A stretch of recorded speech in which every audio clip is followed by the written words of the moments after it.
Sasa tumebaki na msingi wa na wakati utakapoinua mikono juu na ulimletea mtumishi wako kiongozi wa kaunti onekane ya kwamba siku ya leo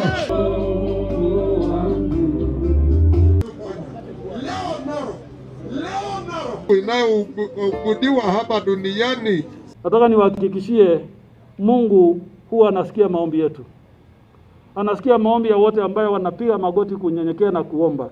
Hata janga hili la corona haitasumbua sisi kwa sababu tunanyenyekea na kuomba. Tutakuwa washindi na zaidi ya washindi kwa sababu tumetanguliza Mungu katika mambo yetu yote, tukiwa kaunti, tukiwa watu binafsi, tukiwa uongozi na tukiwa uongozi wa madhehebu ambayo wanaabudu Mwenyezi Mungu. Niko na hiyo imani ya kwamba kwa maombi tutaweza kushinda janga la corona katika kaunti ya Narok.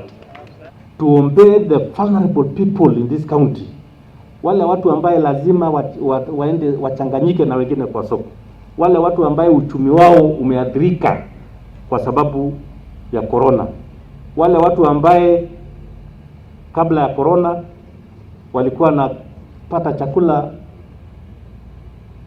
asubuhi na lunch na jioni, la sasa pengine wanapata chakula tuseme mara moja kwa siku kwa sababu ya corona.